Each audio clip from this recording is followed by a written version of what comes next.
Breaking weather alert, low pressure area pumasok na sa Philippine Area of Responsibility. LPA sa silangan ng Luzon, binabantayan ng Pag-asa, posibleng maging bagyo sa mga susunod na oras.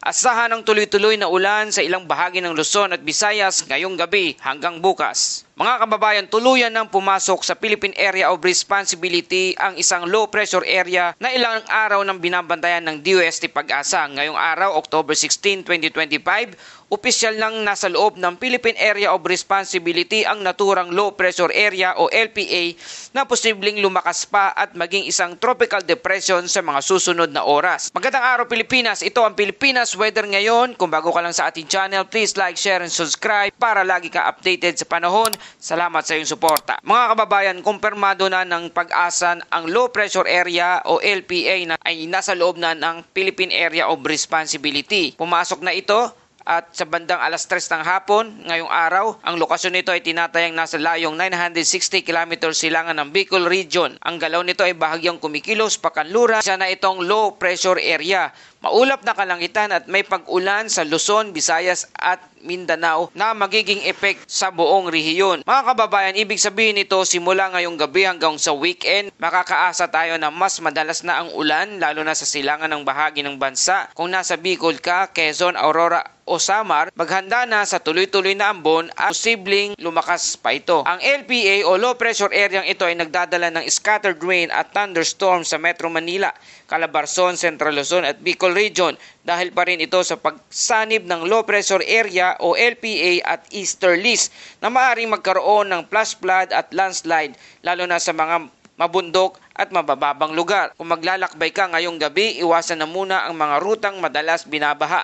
Sa mga nakatira sa malapit sa ilog, stay alert mga kababayan. Sa eastern and western Visayas, madalas din ang pagbuo ng thunder cells. Hindi pa direktang naapektuhan ng LPA o low pressure area ang lugar pero ramdam na ang dala nitong moisture o mainit na hangin na galing Pacific Ocean.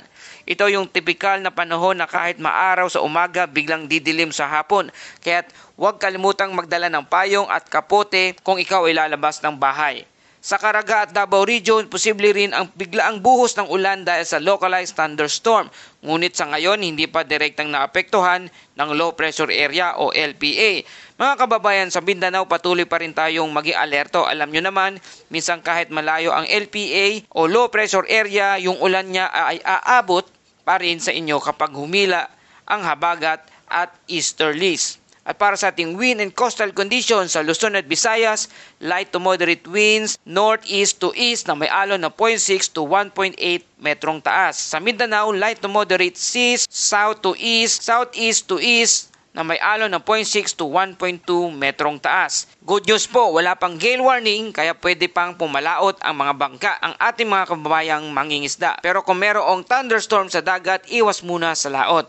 Safety first mga kababayan sa coastal areas. Ayon sa weather model, ang low pressure area na pumasok ngayon sa Philippine Area of Responsibility ay may moderate chance na maging isang tropical depression sa loob ng 24 oras. Kung tuluyang lalakas ito, tatawagin na natin itong Bagyong Ramil, ang ika-18 bagyo sa taong 2025 at ika-3 bagyo naman ngayong buwan ng Oktubre. Pero mga kababayan, wag muna tayong magpanik. Sa ngayon, wala pa itong direktang epekto sa ating bansa. Ang payo ng Pag-asa, manatiling nakamonitor lalo na kung nakatira ka sa silangan Luzon at Visayas.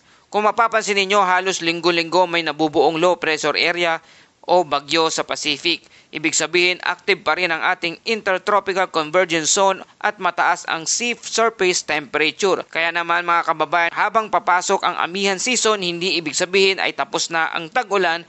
In fact, pwedeng magkasabay pa ang malamig na hangin at maulang panahon. At para sa ating Bible verse of the day mula sa Isaiah 41 verse 10, "So do not fear, for I am with you. Do not be dismayed, for I am your God. I will strengthen you and help you.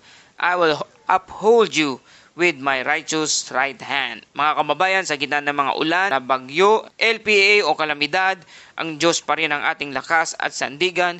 Kahit dumating ang ulan, hawak niya pa rin tayo. At yan ang kabuang ulat ngayong araw ng Huwebes, October 16, 2025, ang opisyal na pagpasok ng low pressure area sa ating Philippine Area of Responsibility o PAR na patuloy na binabantayan ng Pag-asa at ating patuloy po tayo mag-monitor ng mga update lalo na kung ito ay magde-develop bilang isang bagyong Ramil. Ito ang Pilipinas Weather ngayon. Please like, share, and subscribe para lagi kayong updated sa panahon. Salamat sa iyong suporta. Ito ang Pilipinas Weather ngayon na lagi nagpapaalala, maghihanda, maghiligtas, mag-alerto, ingat tayong lahat.